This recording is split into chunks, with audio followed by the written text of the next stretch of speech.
Hello, coding disciples. Today, you are going to learn one of the most soul-crushing, bone-breaking, sweat-emanating concepts of your high school career. Introducing arrays. Okay, they're not that bad. In fact, they'll help you simplify a lot of those pesky little variables and open up a near infinite amount of possibilities with what you can do in Java. And they're pretty simple. Well, okay. Before we get into those, we'll get into it later. Okay, so what are arrays? So they're a special type of variable you can create that can store other variables inside of itself. Think of them like a list of variables. Yes, there is a variable called an array list, but we'll get into it later. Let's get started. Fun fact, I actually got an AI to handle a lot of the examples today since I was busy. Yeah, just busy. Okay, now let's talk about... Oh, wait, no, that can't be it. I swear, I printed something else. Okay, I read the parts it wrote. Okay, well, I skimmed it.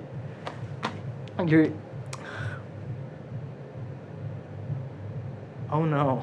For example, if you need to prosecute a murderer and need a solid list of evidence to source during your arguments, first off, hope you had fun in law school. Second, we can make an array of string variables to put that list together. To start, we need to declare the array with what type we're going to put inside. So I think horn, handkerchief, and knife. Those are strings, sure.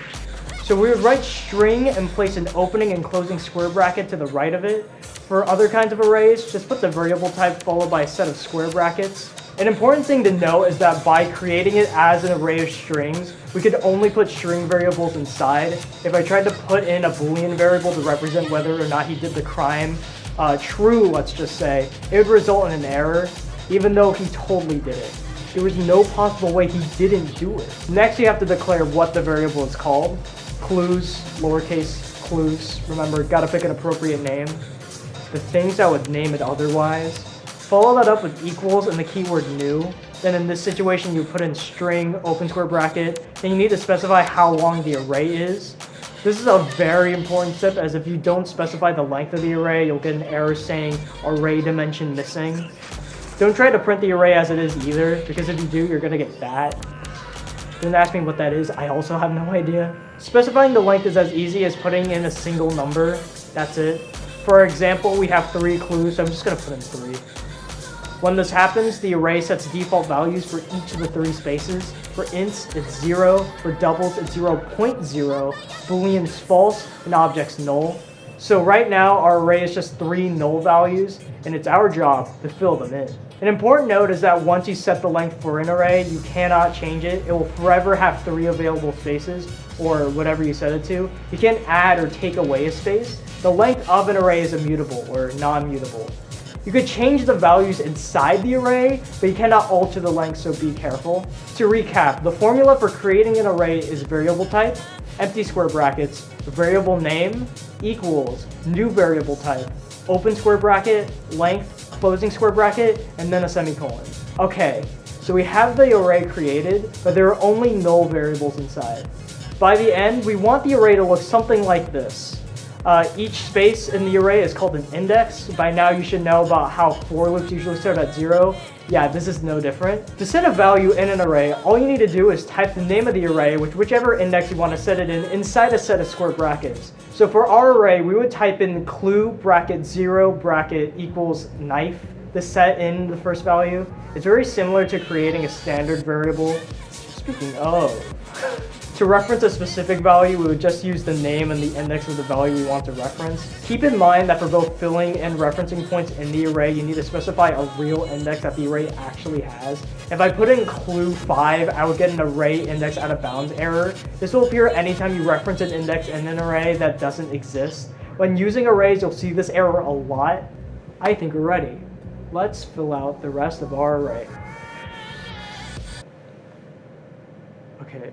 Clue 1 equals torn handkerchief, semicolon. Okay, gotta put this on midway.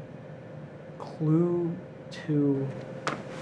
That took way too long. Introducing array literals. When making the array, take the second part out, replace it with open wiggly brackets, then put all the items you need inside, separated by commas, of course. Well, actually writing that took a wee bit long too. A general rule is that you use array literals when you know exactly what's going to be in the array. Since we know exactly what clues are found at the crime scene, we should probably use an array literal. If we don't know what exactly we're putting in at the moment of making the array, but we know how many items we need, we can use a regular format. One more important function of arrays is getting their length. To get this, we would write the array name .length. Looks very similar to calling a regular method, but hold on, there's no parentheses anywhere because it's actually not a function, it's an instance variable. Okay, now let's employ all of our skills together using a way lighter example this time. That's a problem with AI. They got no grasp on tone, but this time it should work. Let's talk about,